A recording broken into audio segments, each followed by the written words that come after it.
Hey, good evening. We'll call the order of the Hawarden City Council, Hawarden, Iowa, to order on Wednesday, January 24th, 2018 at 5:32 p.m. All present are council and all of the staff members, so we appreciate all of your attendance.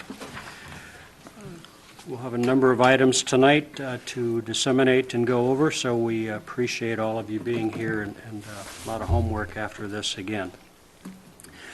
First standard agenda item number 1A is the approval of the January 10th, 2018 City Council meeting minutes. You've had those in your packet. Is there a motion for approval? So move. Moved by John. Is there a second? Second. Second by Travis. Questions or clarifications? Hearing none, all in favor then of the January 10th, 2018 City Council meeting minutes, say aye. Aye. Those opposed? Hearing none, that passes 5-0. Next, we move to the approval of the January 24th, 2018 claims for payment. We'll start to my right with Tim with questions. None, thanks. Okay, Travis? None, thanks. John, any questions? None, thanks. Jen? None, thanks. Okay, Rob, any questions? None, thanks. Hearing no questions, I entertain a motion for approval of the January 24th claims for payment. So moved. Moved by Tim. Is there a second? I'll second that. Seconded by Rob. All in favor then of the January 24th, 2018 claims for payment, say aye. Aye. Those opposed?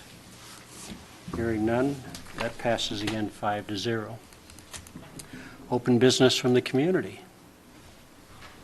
Pretty quiet community tonight. We'll move then next to the mayor's report. Hawarden Fire Department banquet and ball is this Saturday, the 27th. 3 fire persons will be retiring: Doug Wilkins, Darrell Wester, and Chief John Strong. Chief Strong has served on the department for 43 years. We thank them for their dedication to the fire department as they retire. It takes a lot of time, dedication, and training to serve on the department. We want to congratulate those members that were voted into office by their peers. The city staff looks forward to working closely with the new chief, Dwayne Schiefen, in keeping the Hawarden Fire Department highly skilled and efficient. Please take time to thank those that serve on the department, and please support their efforts. My thanks go to everyone who helped others with the latest snowstorm. It's great to see neighbors helping neighbors. Thanks to our city staff for getting things cleared in a timely manner. It was kind of a tough storm on Monday to get things accomplished at that point. Our congratulations to Judy Scott, who was named the Hawarden Citizen of the Year this past Saturday at the Hawarden Chamber of Commerce banquet. Judy has given many years of dedicated service to her church and many other organizations in Hawarden. I'd like to remind you to please continue to view the website of the City of Hawarden. The website contains a lot of information regarding the city and its services. You can rent a community center, get information on all of those types of things. You can see when it's available and when it's not. A lot of information there for your disposal there. Last week, the country celebrated Martin Luther King Jr.'s life. Mr. King was an American Baptist minister and activist who became the most visible spokesperson and leader of civil rights movement from 1954 until his untimely death in 1968. One of his quotes is this: "Life's most persistent and urgent question is, what are you doing for others?" Please keep this thought in mind as you go throughout your week in our community of Hawarden. I'd entertain any comments from the City Council at this time. Hearing none, we'll move to staff reports. We'll start with Pam, please. Be quick. None, thank you. Thank you very much. Travis, I think that's you. None, thanks. All right, Tom. Nothing tonight, thank you. Well, Pam tell you to say that? Or? Pretty much. Jerry, talk to us. All right, I have 2 things.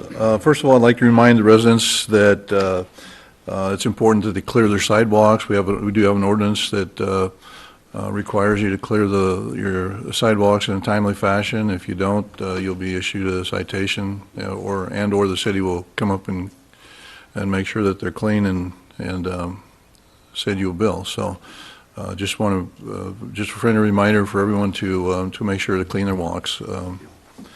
And secondly, I have one more meeting left in case anyone wanted to know. So my next to the last meeting, so. So next meeting, we'll have a full house. I imagine. I imagine. That'll be good. Thanks, Gary. Just bring food. No. Mr. Pickner, anything? No, I don't. You're a lot like Pam then.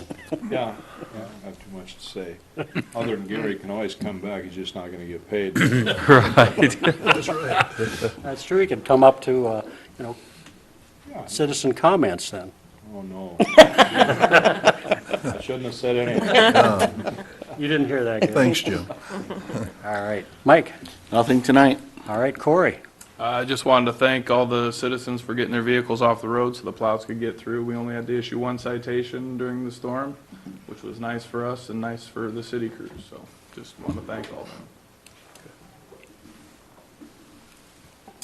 All right, we'll move on to other agenda items. We have two hospital board members to be take the oath of office, Stan Hoekstra and Dennis Alsoff, and we appreciate the time and dedication the hospital board takes. It's been a busy time for you in the last 4 years, and we thank you for putting your name on the ballot to get reelected for the next 4 years. So we'll start with Stan with oath of office, please.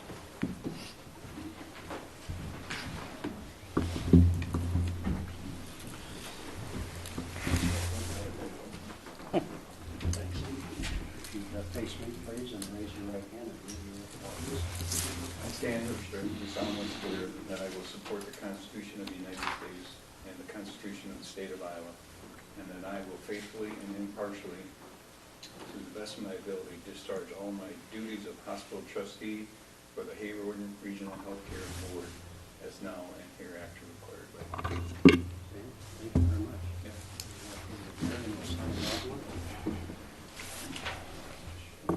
You want to sign two of them, Stan, please? Okay.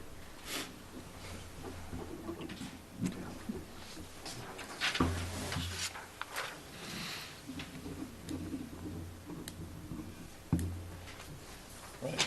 Thank you. Yep. I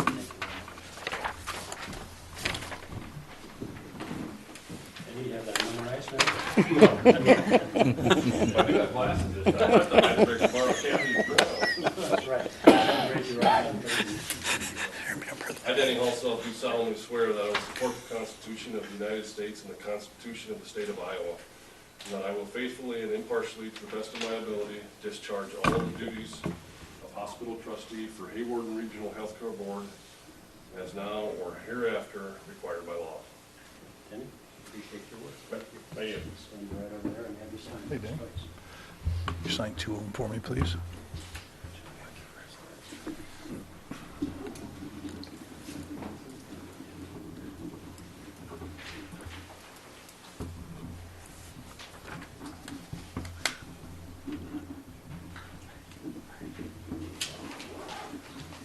Thank you, sir. Thank you.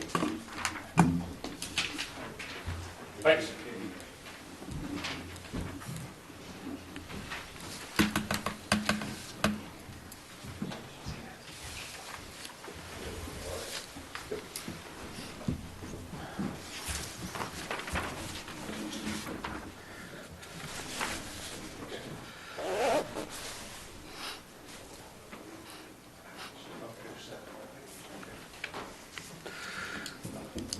We'll continue with agenda item number 3 with the hospital update. Jason Pullman, please.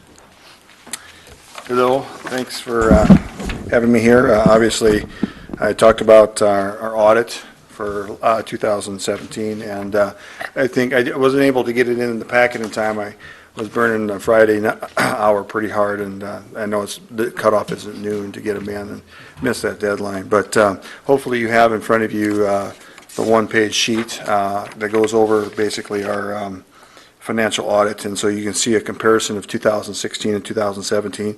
Operating revenue for the hospital in 2016 was $6,850,000 there. In 2017, we had $7,906,775. We do have provisions for bad debt. That's That's charges that are uncollectible through certain situations. We have a lot of issues with, of course, health insurance. Deductibles are increasing, and people are having that go right out of their pocket. Some people can pay, some people can't. We do go through a collection process, and we work with individuals to set up payment plans for that, but there will be a certain percentage that gets written off. And so that's provisions for bad debt. You can see in 2016, we had $126,000. In 2017, we had $175,000. Minus those two, we have net patient service revenue of, in 2016, we had $6,724,000, and in 2017, we had $7,731,000 in there. Other operating revenue, which revolves around a variety of things. We have the joint venture that we work with. Those employees are ours at the hospitals, and then we basically lease them to the clinic, and so those are revenue that we get back based off of that, and there's some other things that go into there, but that was, in 2016, it was $1,723,000, and in 2017, we had $1,919,000. So it brings our total operating revenue for 2016, $8,448,000, and in 2017, we had $9,650,000 in that area. So obviously, that's our total operating revenue. There's also expenses that go along with any business. We have salary, wages, employee benefits, purchase services, utilities, and other supplies, depreciation, and interest. So for the year of 2016, we had $8,292,000 in expenses. 2017, we had $9,362,000. So our net operating income for 2016 was $155,929, and in 2017 we had $288,000 in operating revenue. So positive bottom line for the organization in the last 2 years. We have non-operating income, which includes a variety of things. For the year of 2016, we had $253,000 of non-operating revenue. And last year we had $71,032.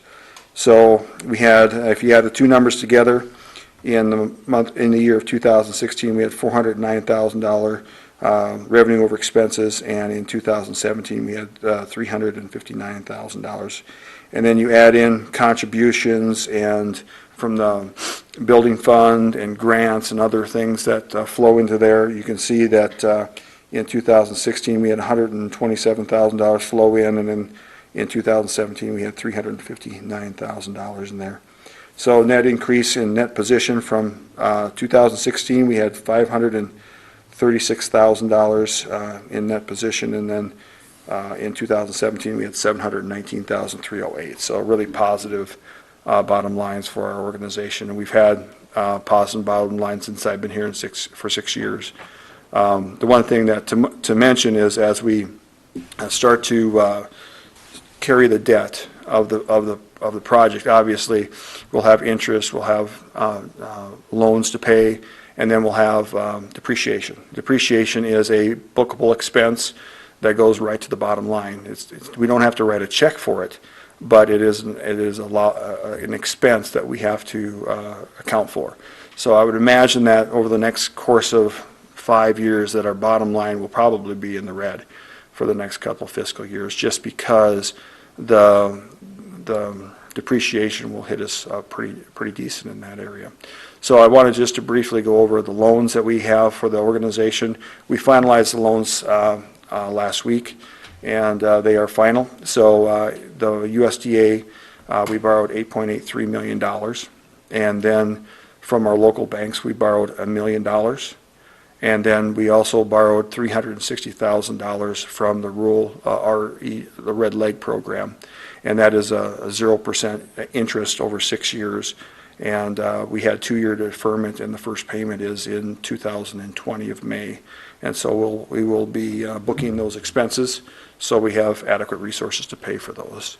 But you know, from the overall building project, from the local banks, we could have borrowed about $2.5 million, and we only borrowed $1 million. So I think that was a great accomplishment for the building that we have. And the graphs are not in there, Gary, right? Is that right? Right.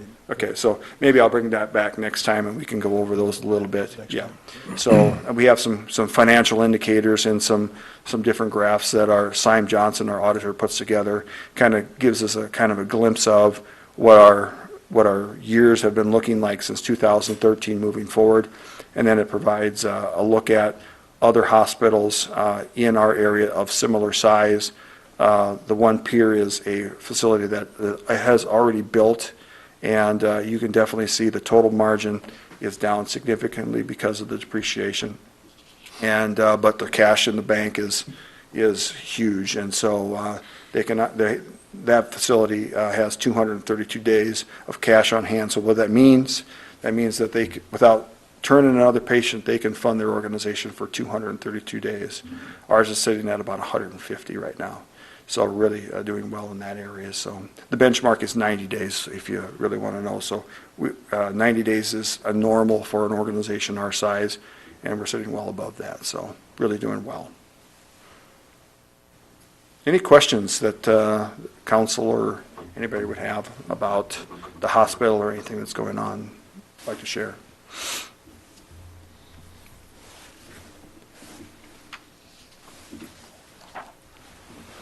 Questions? Has there been a change in benefits at all? It looked like about a 28% increase in cost on benefits. Well, it's the interesting thing about benefits and being part of the IPERS program. The government has changed their reporting rules, and so they end up allocating a higher percentage of the IPERS benefits to us. We never used to have that. And so this year we had a total of a little over $200,000 of expense that was allocated. Now, we don't have to write a check for that, but it's an expense that we have to book. And so that was some of the significant changes in there. And then in addition, our auditor anticipates that we're going to have closer to a $500,000 to $600,000 booked expense to our financials this next fiscal year. So as the IPER benefits is a great thing, but it does put burden on to government agencies and hospitals that are government agencies. So great benefit for employees, but sometimes those can have havoc on the financial side of the coin too. So With the new hospital and situation, about how many employees do we have now at this point? we're sitting full-time and part-time about 88. So I believe 6 years ago when I got here, we were sitting about 45, 50. And then we acquired the physical therapy department, which brought on a large chunk of employees. And then as we've been continuing to grow, we've been able to, keep that in check, but still bring jobs to the area. So. Good. Well, we appreciate sharing the financials, and we look forward to more information next time in our packet from Sounds great. Thanks a lot, guys. from the auditors. Thanks again, Jason. Yep. Bye. Appreciate your time.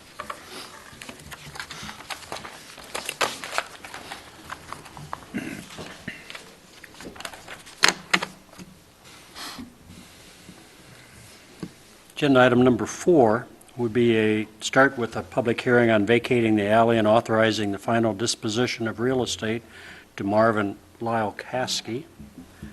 We talked about, and information has all been advertised as directed. Yes. Okay. So at this time, I'll open the public hearing in regards to that alleyway on the Marvin Lyle Caskey property. Anyone wish to address us with the public hearing? Hearing none.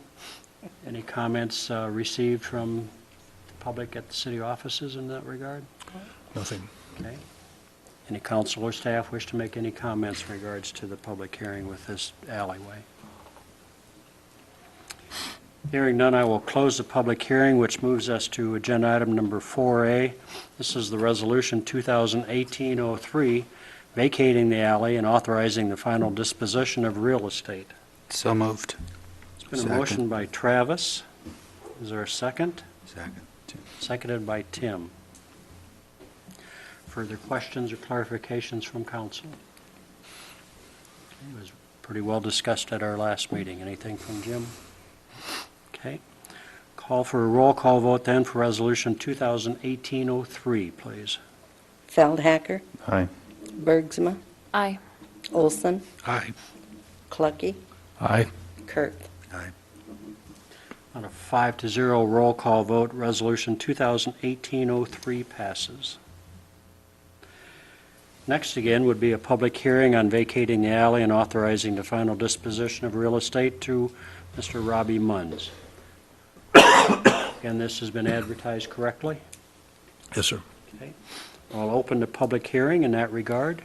Any comments during this public hearing with this authorization to Robbie Munns? Anything received at the city? Nothing. Okay. We'll close the public hearing, which moves us to Resolution 2018-04, vacating the alley and authorizing the final disposition of real estate. Is there a motion for this resolution? So moved. Moved by John. Is there a second? Second. Seconded by Travis.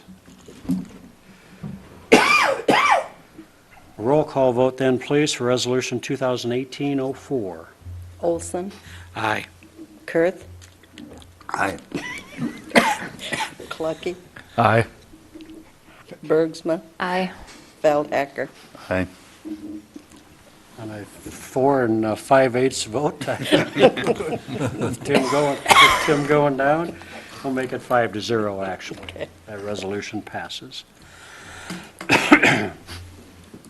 Next agenda item will be a DGR presentation and discussion on the wastewater plant improvements, potential rate increases. Sam is with us tonight, and Sam, we've done some great projects with DGR over the years. We appreciate your company. Probably didn't, if you came in on Highway 10, I think that was our last project, the lighting project, was it not? So, Right. Yeah, thanks a lot for carving out a little bit of time for me. I think I sent Gary a presentation, Gary and Tom a presentation. If you guys want to kind of follow along with that. But my name is Sam Johnson. I'm a project manager with DGR Engineering. I've been there for a little over 5 years. And tonight, just wanted to give you a brief overview of where we're at today with the wastewater treatment plant improvements project.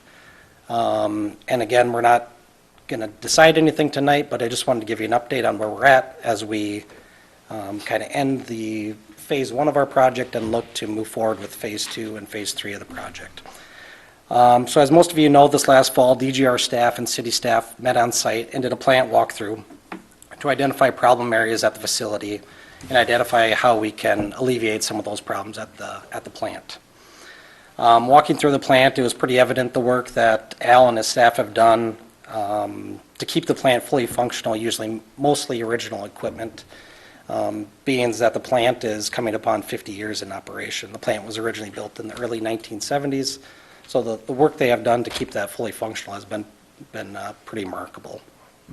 However, over time, infrastructure and equipment age and are in need of replacement.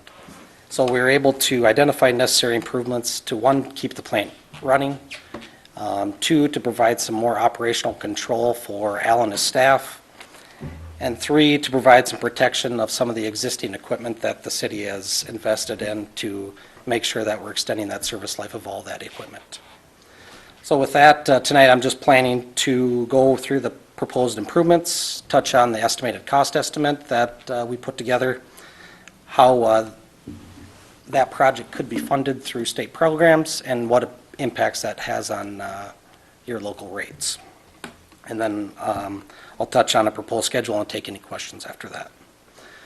So your existing treatment plant, you have the wastewater comes in, it goes through preliminary treatment, which removes the large solids. And then you have an activated sludge system, which then goes to final clarifiers, and then UV disinfection prior to being discharged to the river. And the activated sludge process requires high operational control. It's a suspended growth process that requires high control of the solids inventory. And in order to control the high concentrations of biomass, the operator needs to make significant changes to the process at any given time to make sure that your process is staying consistent and you're providing adequate treatment to that process. So, as you know, Al's control all phases of the plant manually right now. So we're able to pinpoint some portions of the project to provide more operational control, so he doesn't have to continually be manually adjusting solids concentration, return activated sludge, and waste activated sludge. So we're able to identify some areas where we could help this out, and beginning with that, we would start with replacing the aeration system. I think it's the next slide down. And your aeration system includes the original blowers and original diffusers in the activated sludge system, and also the digester. This provides oxygen to the activated sludge system and the digester to provide treatment. It provides an energy source to the biomass to provide adequate treatment. Both the blowers and the diffusers are at the end of their service life and in need of replacement. Especially the blowers, it's more of an outdated piece of equipment. So what we would do there is we would replace the existing centrifugal blowers with positive displacement blowers, and we would replace the existing diffuser system with a circular style diffuser system, which would make it easier to clean in the future without taking the entire basins out of service. Next, we would look to add monitoring equipment to the activated sludge and the digestion process. Right now, Al has no way of knowing real-time data on his solids inventory. So first, we would start off by adding a mixed liquor suspended solid probe, which would give him real-time data on the solids that are in the activated sludge and also the digester basins. We would loop this information in with his return activated sludge pumps and his waste activated sludge pumps, so the entire control of his solids inventory would be automated. So he wouldn't have to continually be adjusting those pump rates and pump times, which would save him significant time and make it all more efficient. Because right now, when he adjusts things with the waste activated sludge and the return activated sludge, it's always data that is a day behind, so he's always playing catch up on real-time data, essentially. Also, we would plan on adding a dissolved oxygen probe to the activated sludge basins, and we would loop these with the existing blowers, or the new blowers, the positive displacement blowers. And we would add set points, a high set point and a low set point for the dissolved oxygen in each basin. And that would tell each blower whether it needs to speed up if we're on the low end of the dissolved oxygen set point, or to slow down. And that would save the city money in operational cost and energy costs.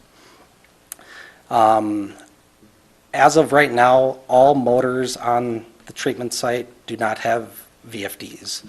So it would be proposed to add VFDs to all motors, so we're able to benefit from the motor turn-down rate, which I briefly touched on with the blowers and the dissolved oxygen set point. Again, saving the city money on energy costs. And the next improvement would be to collect all this information that we would get from monitoring equipment and also new pieces of equipment into a totally functional interface system, which Al and his staff would be able to control and monitor remotely. I believe you guys have that with your water system. So this would be an add-on to your water system where Al would be able to monitor and control everything from a handheld iPad, his phone, or a desktop computer at the treatment plant. The next improvement we would propose is a rehab of the final clarifiers. As you can see on the picture on the left, all the equipment on the deck of the final clarifier is exposed to the elements. So common practice is to cover these, so we would propose to add an aluminum geodesic cover to the final clarifiers to protect that from the elements. But also, if Al and his staff need to work on any of that equipment, it sure helps doing that, being protected from the elements. And the bottom right-hand picture up there shows the, not this specific clarifier mechanism, but all mechanisms are essentially welded sheet metal that's coated in some sort of epoxy coating. Over time, that epoxy coating wears off, and it's common practice to sandblast and reapply that to keep any of that sheet metal from corroding over time. So we would propose to do that as well. And then the next improvement, so right now, neither the treatment plants or any of your lift stations in town have any standby generation or backup power. So if any loss of power were to happen to the city, essentially the entire town would be at a loss of service to the sanitary sewer system. So we would propose to add a permanent standby generator to the treatment plant to provide backup to all equipment on site. So if you ever lost power, it's able to run it all until the power is able to be recouped. And for all the lift stations, we would recommend to add one portable generator that's capable of being moved to any of the lift station sites to provide standby generation. And of course, if the city would like, we could add permanent generation at each site, but we thought financially speaking, it's probably best to go with a portable generator there for the lift station sites. And the next upgrade would be to the UV system. Again, there's a lot of pieces of expensive items that are exposed to the elements, so we have proposed to put a stick-built building around the UV building, for one, to protect those elements, and also to help whenever Al needs to do any maintenance on those items, especially in winters like this. And the next item, the concrete tanks, the activated sludge basins, and also the digesters. You can kind of see on the pictures that there used to be a coal tar epoxy coating on those, and over time those wear off. And once those wear off, then you see more significant deterioration of that concrete. So we would propose to drop each basin and reapply a coal tar epoxy coating to each basin when time allows. And that pretty much takes care of all the improvements that there's some miscellaneous things that I didn't touch on, but those are pretty insignificant. So together with all those improvements, we came up with a cost estimate. And we wanted to provide a good representation of what each improvement at the treatment plant will require. We do include a 15% contingency line on there. That will lower the further we get along in our planning and design phase, but right now, since there's a lot of unknowns, we like to keep that in there. And these construction costs are based on 2019 construction. If this project gets pushed off a little longer, then obviously those prices will get inflated a little bit. But based on 2019 construction, we wanted to give a good representation to you guys, and with everything included, the entire projected construction cost was a little over $2 million, with the entire project cost a little over $3 million. So there is funding out there through the state SRF program. There's also some other programs, but the SRF program would be most prevalent to this type of project. The SRF program is low interest loan. I think it's 2% right now for a term of 20 years. With SRF, a facility plan is required. So that would be the next step in this process, is for us to start with the planning, which would be the facility planning. And that kind of takes us up to the design phase. And we've been in discussion with the city staff on what impacts this project will have on local rates. At this time, since the scope of the project isn't clearly defined, and how much of this the city would want to move forward with, it's tough to tell the financial impacts that'll have. So once we have a more clearly defined scope, we can certainly help with any financial impact rate study for that. And in order to hit the 2019 construction schedule, I provided a brief schedule in the last page. And that shows that in February, we would submit a work request form to the DNR. And at that time, they will provide us with a project manager from the DNR. From there, we'll have a project initiation meeting in February, and we'll begin our facility planning, beginning the planning portion of the project. We're planning midsummer to submit the facility plan. Upon approval of that facility plan, then begin design. And then hopefully early next year, obtain a construction permit from the DNR, bid it in the spring, with construction starting next spring as well. That typically allows for your best construction costs if you bid it in the spring. Usually contractors are eager for work at that time, so it tends to work out in the city's favor if you bid it out in the spring. With that, are there any questions on the improvements, cost estimate, schedule? I guess I've got two. Yep. This facility's 50 years old. Adequate-wise, size-wise, we're not increasing any. We're just getting it up to date to what we need for today and DNR specs and everything else? Yep. So I checked with the DNR. Your new permit is en route. They're currently formulating your new permit. It doesn't look like there's going to be any new limits or any new regulations for you, and we're not increasing any size. When an industry closed in town years back, I believe that was Iowa Lamb, is that correct? Yep. That left a lot of excess capacity at the treatment plant. So right now, it's underloaded. Okay. So I don't anticipate us increasing loadings at this time, which wouldn't affect any of your effluent limits or anything like that. Next question, I think I certainly know the answer, but there are a number of different things. One would want to probably keep this as a total package and not phase it in and out, because then you're going to have all those different costs of coming back, and Right. you're going to get the same contractor coming back to do, this second phase or third phase or whatever. Yeah, you certainly could piece it out, but from a financial aspect, from economies of scale, it'd be wise just to do it all at the same time. You're definitely going to get your best bang for the buck by including it all at the same project. Otherwise, from an engineering standpoint or even from a legal standpoint, you have different contact points, which is going to increase time, increase the total project cost. Okay.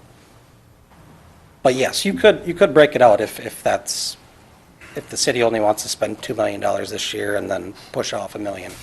But again, that's going to cost more in the long run. to the Cost city. more in the long run. Yep. Okay. What is the total time for construction if construction begins? I anticipate we could get it done in one construction season, so we could maybe do a substantial completion of December of next year, 2019.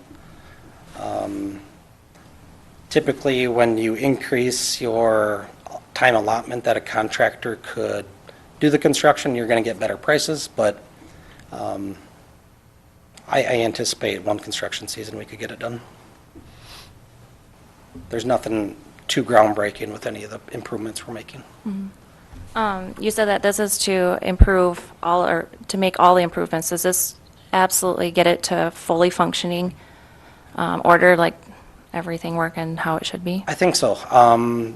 We kind of started off talking to Al, and he gave us his full list of laundry items that he'd like to see done, and this includes all those items. So with all these items, I think you'll have a fully functional system that's upgraded to current standards. Right, all the way up. And you're not going to have the outdated equipment that's currently there that's from the original 1970 construction. What's the life of the plant after the improvements? Different components have different lifespans. The equipment typically generally has a 20-year lifespan, but as you can see with your current system, that tends to outlive the intended service life, especially with Al. He's done a awfully good job maintaining the equipment and upgrading the equipment by himself to get that extended service life.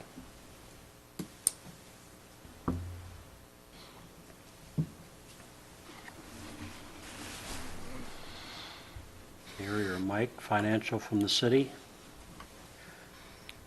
I'm sorry, Rick. Would would this be all then through the low-interest loan and then also then from a phased-in type of increase to that entity? Yeah, that would be really up to the council as to whether they wanted to increase rates now or in the near future and start to ease them into it, or wait until the project's completed and then, because if you do the State Revolving Loan Fund, they're going to come in and tell you what your rates need to be to cover the loan. Plus, I think they have to have a 10% coverage, I think, on the SR level, right? Right. So they'd have to be 110% of the cost of the loan. So they're going to come in and dictate to you what your rates are going to be, basically. So if you wanted to ease into that increase, you could make the decision to do so anytime and in the near future, and it may take some of the pain away, but it's going to be a substantial increase. There's no question about it. What does that mean? That's my question too. I'm just curious, when you say it's substantial, what? Well, I just did some penciling, and again, we're so far out, it's hard to say, but, just penciling off of these numbers, you're looking at probably a 75% increase in your sewer rates. I mean, if you were to take what he proposed today and what we're taking in for revenues now on a yearly basis and just extrapolate the numbers, you're looking at, I'm just going to use a typical, and when you talk about percentages, it sounds like a lot, but a current resident right now, their average sewer rate with monthly sewer rate is around $20. It would take that rate to about $36. Okay. So, to give you some idea. And relatively speaking, $36 rate is right in the middle of your surrounding areas. Yeah, and I wouldn't say you're out of line on the high end or the low end. and that's very preliminary, but that's just I'm just a curious rough what- ballpark. When you say it's Number. substantial, Yeah. that could be a scary word. Yeah, you probably go from 20 to maybe 35 or, 30, somewhere in that ballpark. But again, we're so far Right. out and finalizing any numbers, it's hard to put anything concrete to it. But just to give you a ballpark, that's probably as good as I could do. So. It's good enough then. And again, what other, what types of things do council and staff need to do now to keep this target schedule on schedule? Anything that needs to be said tonight, or other than just informational tonight? I think my suggestion would be for you guys to take this information home and see if you have other questions. It gives the public an opportunity to have a voice to you guys as well, and then maybe we put it back on the agenda for the first meeting in February to have some more discussion and kind of go from there. Yep. Yeah, I think that's a good approach. Is there any other option? I mean, we have to do it, right? I mean, basically. Well, you could not do it, but Yeah, at but some I'm point saying in time, it's- you're going it's to. like something's gotta be done. Yeah, something's got to be done. So- It's outlived its normal lifespan by probably 10 years now, Right. I would guess, and some of the equipment longer than that, I would say, in my own personal opinion. But so I think we're well into the beyond the life of the existing plant, and that's a lot of that is because of the work that Al and the others have done to keep the plant operating in order. But we do have to do something, and we've had these conversations since I've been here. In fact, you started in like '07 or something like that, didn't you, Tom, with the initial conversation? So we've been discussing it for 10 years, and to get to this point, and we're just at a point where something has to be done. It's just a matter of, do you want to take on the entire project, and if so, you need to make that decision, I guess. So, but yeah, definitely something needs to be done.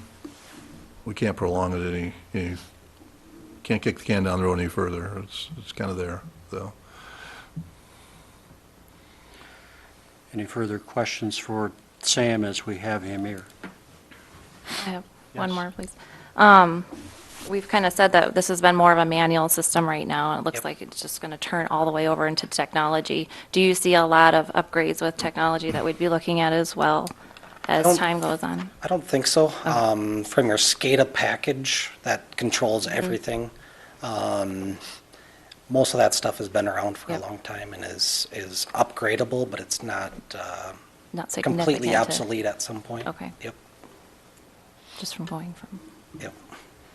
And if any other questions come up, feel free to contact me. Gary and Tom both have my contact information, so I'd be glad to help out in any way. Anything else? Sam, appreciate your work. Thanks for Thanks, giving guys. us Thank the you. presentation.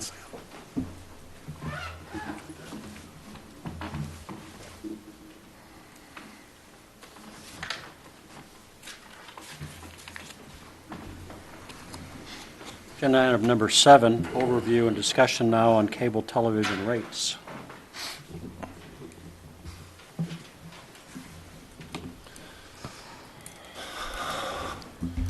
I'm going to lean on Mike. Mike's one that's going to be here, and I'm going to let him talk about the cable rates and where we're at, and answer questions you might have. And It seems like we have to revisit this every year as our retransmission fees go up. I think we find that there's really no rhyme or reason as far as how much they go up. There doesn't seem to be a schedule, but and most of them have done 3-year contracts if you look at your paper, so we can project those out. But as with the basic package right now, which we have most of our subscribers, I think 560 or 90 subscribers, we are currently charging $57 a month, and we are paying right now $63. So we're obviously losing money as we speak every month. I think it came out to about $3,200 a month we're losing on our basic package. So, once again this year we need to revisit it. We need to keep in mind that we're losing $6, and that's just channel fees. That doesn't include anything for any kind of labor or equipment upgrades or anything like that. So we're going to have to look at some kind of rate increase just to keep up with these, and maybe revisit this in November for the following year, at least as we know that the costs are projected out. So our basic service, we seem to be okay, or not our basic, our local package, which is our smallest package, but that's also where most of those fees impact us, are our retransmission fees from our local providers. So some of them are moving to NCTC, which may help, which is our big package that we have, which is going to soften it a little bit, but they're still going to go up. So that's where we are, and that's why we need to look at the rates. The rates will affect our local, our basic, our digital, and then it'll also affect our packages that we have. So entertain any discussion on that. Let's drop CW. And I mean, seriously, some of those we can't, Some of those we're required to but keep. not CW. Some of those package deals too, where you got one channel and you get this and this channel with it. Yeah. So But CW is run out of KTIV, so they're getting that retransmission. Right, but we're required to keep, are we required to keep You're required CW with KTIV? I think so. Yeah, I think Really? KTIV require, a lot of those do that. They require, if you want this one, you have to add these to it, and then they require where you put them in your programming schedule and everything. Yeah, they tell you what channel you have to put it on, within a range of 1 or 2 channels. They tell you whether it has to be digital or analog, and What if you have package, it on analog, everything, they dictate all of that, and it's something else. a lot of choices.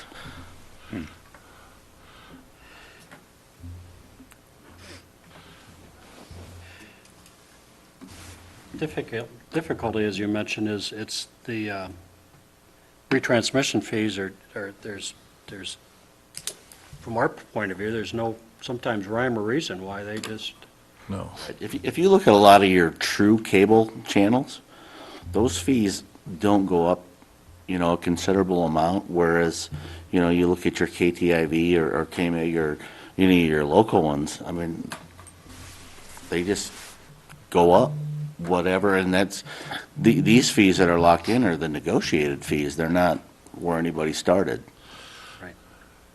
And keep in mind, these fees were for free up through 2011, and then they deregulated and allowed them to charge, and they've gone from 0 to now they're up in that $3 to $3+ range per channel, per subscriber per month. So. And secondly, our difficulty here is being in a municipality and having to go through, readings. 2 months of readings before we can get caught up again. And Yeah. It's not the So same would as our a private customers be business. upset if we didn't have some of the local channels? Like you only had Sioux City and not Sioux Falls, Lowe's? You could do that if you carry an NBC. We're in the Sioux City range, so you got to have KTIV. The only one I think we double up on is CBS. is Kelloland. I'm not sure on the Foxes if we could. We don't pay for the one Fox. Okay, so that's the only one that we double up on is Kello TV. We told KTTW we wouldn't carry them any longer, but we continue to carry them, but we don't pay. Right. They would rather have our subscriber numbers than, See, we dropped KSFY a few years ago. Right. Because I remember that. we were doubling up on those. There seems to be a lot of people that like Kello, so we've kept that one. But yeah, we can't drop a Sioux City one for a Sioux Falls one. It's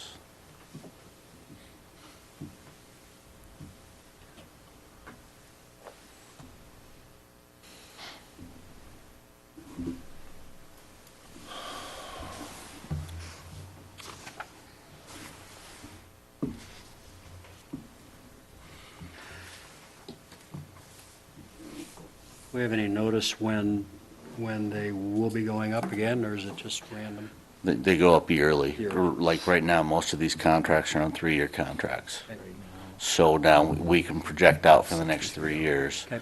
But then once the contracts are up, this is the first year of the new contract. So we didn't have a lot of notice. So by the time you get that done negotiating everything and get the contract signed, it's time to go up. So then you're behind right away.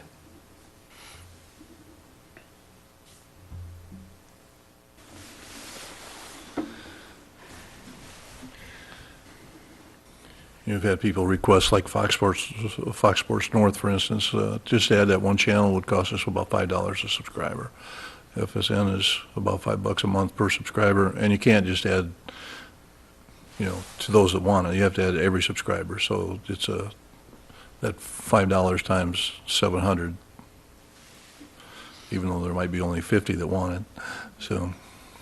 But it would be included within a Yeah. certain package. Yeah, you'd have to put it in the package, but it'd be an expensive addition, so that's why it hasn't been added.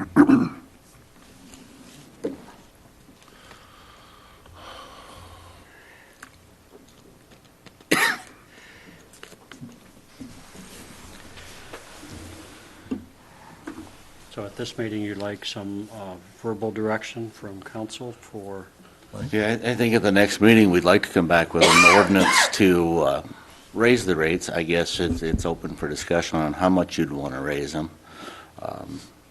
It's going to cost us $6 to break even on just the programming expenses with nothing for the labor or the equipment that goes into it.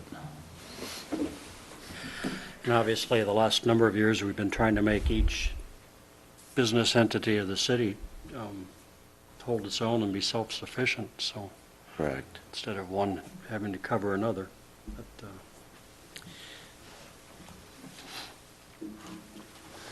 Do you have a number in mind? Well, I would start out at $10 a subscriber per month. I'm good with that. Yeah, that's probably what it needs to be. Yeah, we need to cover our costs, and I don't know if that's going to cover all of our costs for, depending on what equipment needs to be done. We're running into some bandwidth issues and things like that, but, as far as what those are going to cost at this point is kind of up in the air.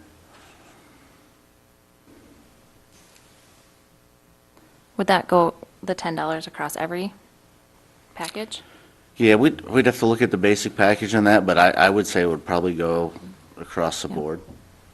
Because I think, just me thinking, the local packages, that's important for some people if they just need to have that. They need to have those news and stuff. And when you get up into the basic, that's something extra. And I think that if you want those extra channels, we'd be willing to pay for that. The basic, we'd kind of have to look at and project out the price on those. There's not a ton of basic subscribers. I mean, that's a fairly small number. Or of the local subscribers, that's a pretty small numbers. But those are where your biggest increase, your local channels are that are Costing them money. And kind they of cost forcing the us most. into this. Yep. What I might suggest is that Mike put together an ordinance with working with Jim and put together a proposed ordinance for the first reading at the next meeting, and then you can always amend those numbers and then do the second and third reading off the amended numbers. Because we do have packages that we have to look at as well. There's some packages that include internet, phone, and cable, and we'll need to come up with pricing on all of those that will be included in that ordinance. So we could come back with an ordinance with some numbers, and you guys could amend those or yay or nay, or however you'd like to approach that. And then, unless you have some real specific numbers that you want included, and then, again, you can amend the first reading, and we can have the second and third reading and with those amended numbers. And that might be the easiest and cleanest way to get to somewhere, but.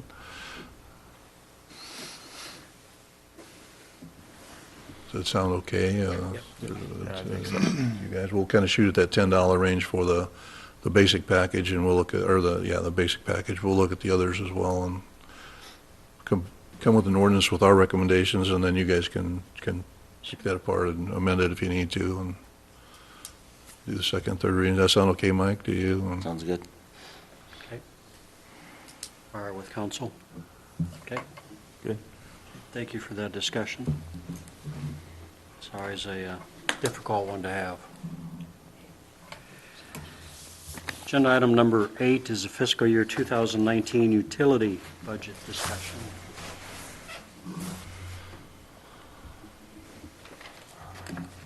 Mike, do you want to talk about it, or are you comfortable, or what do you want, how do you want to approach utility budget stuff? I can, or you can, it doesn't matter to me, but there wasn't a lot of significant changes in the utility budgets this past year. We didn't really include any notes beside those, though.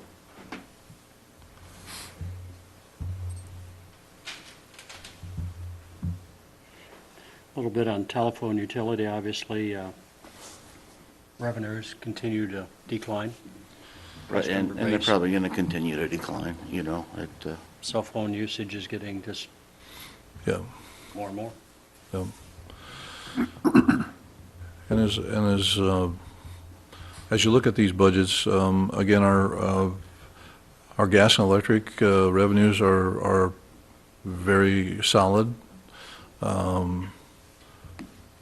Cable, as we've been discussing tonight, and we all know where telephone is. Internet rates seem to be pretty good. Wastewater rates you're going to have to deal with at some point, and water still, even though we increased, we still are a long ways from that system probably being where it should be as well, rate-wise, at some point. So those are the only ones that those are the areas that we probably have weaknesses that I would see as far as rates at some point. But I think it would be nice to get through the budget process and then talk about race if you need to, once you're through the budget process, and don't intermingle the two, because otherwise it gets really, really confusing, so. It gets foggy, doesn't it?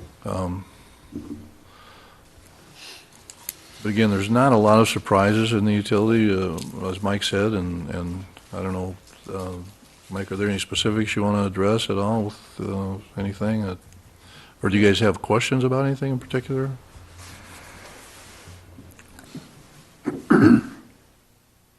I had a question about somebody was talking to me about the gas spike or whatever, and they were asking what kind of contract do we have that we didn't, that there isn't a contingency, so we don't get raked over the coals like that? Just curious, so tell the public. What we do is we leave space in the end because we're so temperature sensitive. So if we overbuy, we have to pay to get the gas back. So it can cost us on either end of it. So what we've done is we've always left space where we buy some daily gas, and that was the gas that was that expensive gas at the time. Okay. We do forward price, we buy out a couple, actually, we buy out, how many years, Tom? We've got some out 5 years now. 5 years, so. We've got some storage gas, and we buy a winter month, November through March gas. So we have a nice portfolio of gas. Everybody in the area got caught with that one because the system was shutting down. So You can't contract at all, because, so. I was just saying that yeah. I didn't have that answer, so that's why I was and- wondering how Yeah, the situation is that we had such a big spike. And Yeah, and the sensitivity is just, as Tom said, the sensitivity is just in the area that we don't contract out. And we have probably 50% of our load contracted, or 60%, I would guess, don't you think, or Right, yeah. somewhere in there. So it's that 40% that's sensitive to those types of emergencies or issues.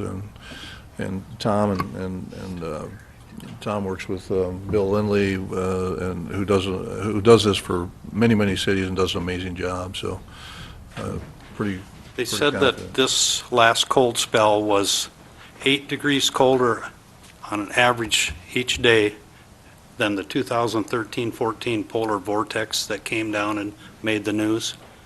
So it was considerably a huge load on their system too, so they had quite a time keeping it up. They did some things that were a little out of the ordinary probably, and to keep the system running. And this was the first time this has happened in how many years? 28 years that I know of. 28 years, so, it was kind of an anomaly that. But it is a great Yeah. question, because I'm sure a lot of people are wondering the same Yeah, thing. well, It's a and I great didn't know, question. so that's why I Yeah. thought I'd ask. It's a We great have question. such temperature swings from the beginning of December. It was so warm to the end, and when it was hit that extreme cold. So it's a little hard to prepare for a month or a year out, really. I guess we're lucky we don't have it happen more often than actually. Yeah. Yeah, it is. It's much different than electric. You have an electric line and you're pushing power through that line to your system, and gas is so much different than that, the way it functions. And so it's a We did have it on electric when the transmission line went down from our coal-fired generator that comes down through Nebraska, and that Same cost kind of us same thing. almost the same type of deal on electric. That was over 10 years ago, so. But On the expenditures, it looks like supplemental and WAPA. It's decreased a little bit on page 55A. Purchase power. that's because we went to SPP, I think, and I think that's what you're talking about. Right. And the transmission charge went up a little bit, so, yeah. Okay. And the transfers out, you're still working hard to get those? Right now, it's looking very favorable. Again, we don't want Right. to jump on the bandwagon. Right now, we're looking at 150,000 transfers, which is, I know when I started here in '09, we were at 488. And we were hoping at some point to be able to get them down. My goal was to get them down to 250, so, and we're down to 150 this year. So we're, we've done a great job throughout the system. I think everyone's cooperated to be more cost-effective, and Tom and Mike and everyone's done a great job in getting there, so. And along those lines, our equipment, such as our trucks and those types of things, have all been upgraded the last Yep. number of years, too. Yep, and we continue to do that, and we capitalize those expenses so that annually we take out a certain amount of money, and we fund that capitalized expense so that we don't have a big expense all at one time. It's capitalized annually, and so, and depending on the life of that type of equipment is what we utilize, and then when we have the need to buy it, the money's typically there, so it works out really well, and it doesn't create such an impact on the ratepayers because you're doing it over a period of time, so.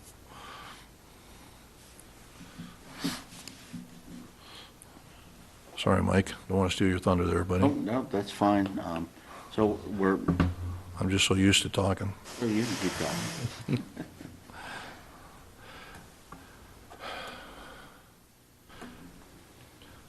But again, if you remember, we belong to MB Mecca, and that organization basically folded, and they created a new entity called SPP that is a power pool, and so the way they structure the rates are different, and that's why you see a transmission charge of 80,000 where we had 0 the year before.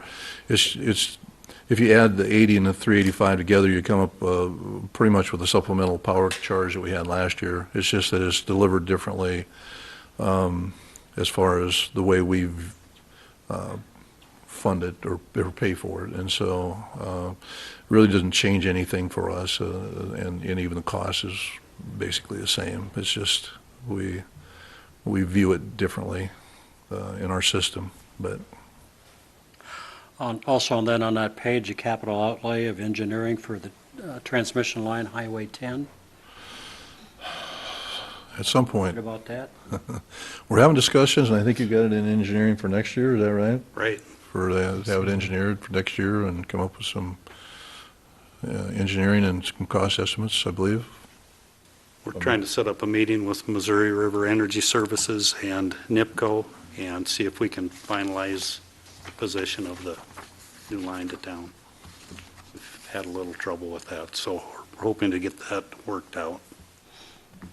That's an important piece of the puzzle, Yeah, it is. Yeah, it is. so to speak. And Travis will be blessed with that opportunity, he and Mike. So. Forward to that. On the other capital outlay for the gas utility, and that's something that's just another project that needs to be done that you're budgeting for. Yes. And then when people see that, those kind of things happening, we'll be able to help explain what it's for. Correct. Okay.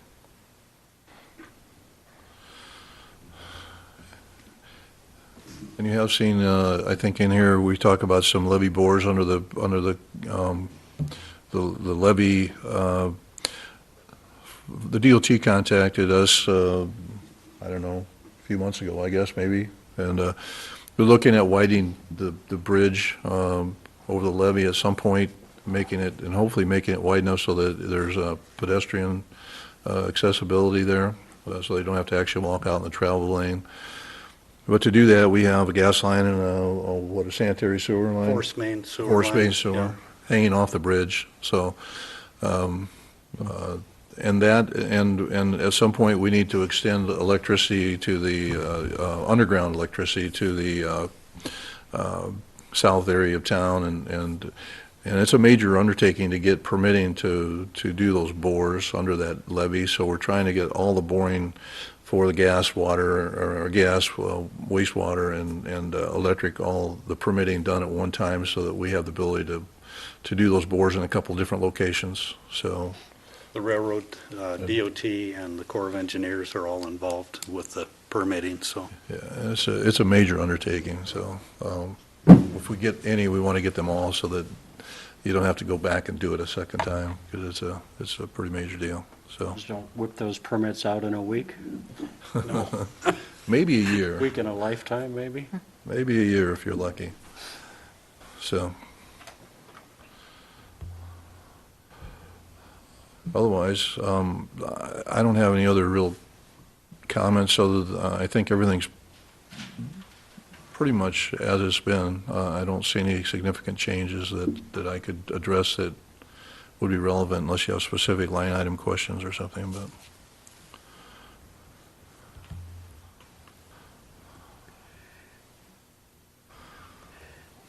The electrical project that were kind of the underground and those types of things, pretty well.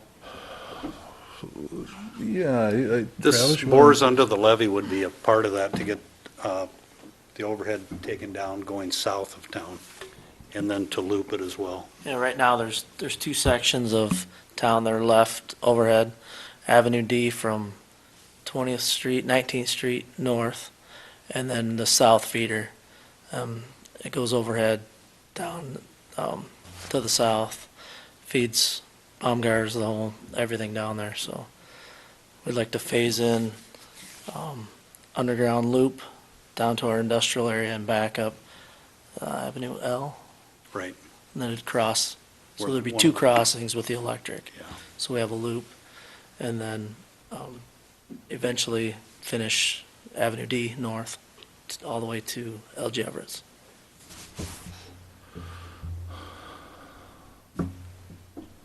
It's been a great project so far, hasn't it?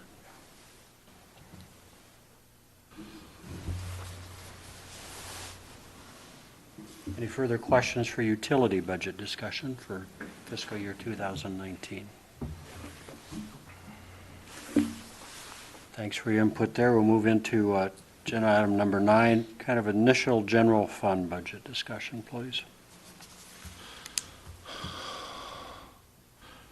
Again, as we go through this, we've highlighted, and I'd like you guys to just take your time to go through it yourself. For the most part, we've highlighted any significant changes. You'll notice an increase in some capital equipment expense for the ambulance service. We're trying to work with Mike and Jeff to maybe have a better handle on ambulance replacements in the future, where in the past we've never had we've never really had an adequate amount of money capitalized to fund those. So we've increased capital equipment expense with the hope to be in a position to fund an ambulance replacement as necessary. With that increase of capital equipment expense, there's also a $10,000 increase we'll be getting from the county in revenue each year that we've not gotten in the past, and that can be used for equipment or whatever. So our thoughts were to increase capital equipment by 20, but then we'll get a $10,000 increase in revenue as well. So the actual net increase is about 10 grand. So Was that from E911 money? that is. No, that's, right now, the county puts away over a 10-year period, about $40,000 for each ambulance service for ambulance replacement. Okay. They're going to try something new over a 10-year period. They're going to give each ambulance service, or the city for each ambulance service, $10,000 a year for over 10 years, and then they can replace ambulances when they need to. So we've increased that with the intention of taking that $10,000 each year and earmarking that for our ambulance replacement. Thank you.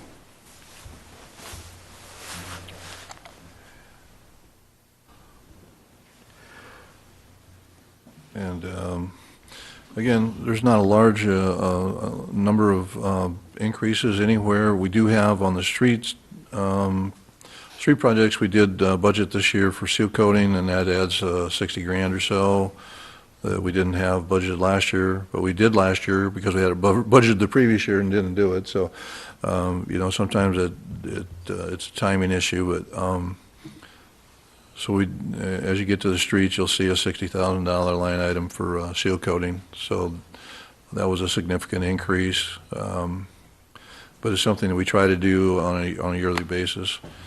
and even with that increase, most of the increases that you're going to find are going to be things like in the police budget, the new chief has a family insurance where Mike had single insurance, so you add in, you're adding about a $10,000 additional cost. And, there's just items like that that are really uncontrollable. And NIPERS benefits costs are going up to the city July 1, and to the individuals. So, those are items, again, that are out of our control. So most of the increases are in benefit costs or the 2.5% roughly salary increases that have been approved through the collective bargaining unit that we apply to everyone. So,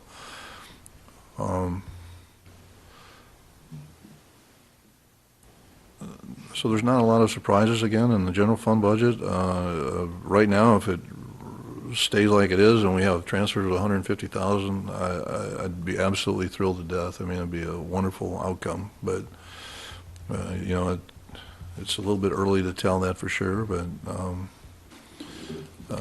that increase, or that transfer even includes the $60,000 of seal, or the extra $50,000 for seal coating. So, if you consider that if we were to take that out, and which we don't want to take it out, but if we were to take that out, you could actually get, and if you look at the transfers and the fact that the revenue versus expenses is a positive 144, and the seal coating is another 50, you got 194,000. The transfers are 150. So if you really wanted to get technical, you could probably do away with the transfers this year altogether. Not something I would advise, but it's something you probably could do. So we've put, I think we've positioned the city through this budget as well, if it maintains where we're at, to I think a pretty remarkable position considering where we've been and where we're at, and all the projects that we've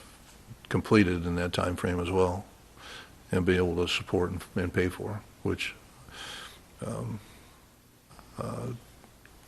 I feel pretty proud of that. I think the staff does too, and I think we're all in the same. I think the council should. They've made some really smart decisions and done a great job. So, anyway, my advice would be to review the general fund side of things on your own, and unless you have specific questions tonight again, and then we'll get more detailed again next week or next meeting. Excuse me. And Mike won't be here, so you'll have to put up with me for one more meeting. Any concerns anybody has on the budget that they see that jumps out at you? I think every department has been very good about working with the city and staff to try and maintain at or near where they were at last year. So that that's pretty exciting when you don't have people coming in asking for the moon, and realize that we need to be realistic. And so it's been a fun process again. So. Anybody else? Any of you guys have any comments or thoughts? Or? Well, since I won't be here the next meeting, I just want to thank you for doing such a great job with the budget for the last, 6 years since I've been paying attention to it and stuff. You did really good.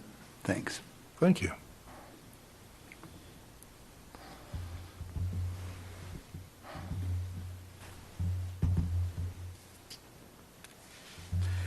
So get your speech ready for next week. Yeah, you betcha. Right. Oh, When do these get approved? March, is it? Should we adjourn? pardon me. These have to be approved March 15th. Find out. Are we done? We're done. Unless you guys have questions. So moved. Motion to adjourn by Tim. Is there a second? Second. Sorry. Seconded by Jen. Thank you very much. All in favor of adjournment, say aye. Aye. Those opposed? Hearing none, city council's adjourned. Thanks again for your attention. And we'll be pushed out.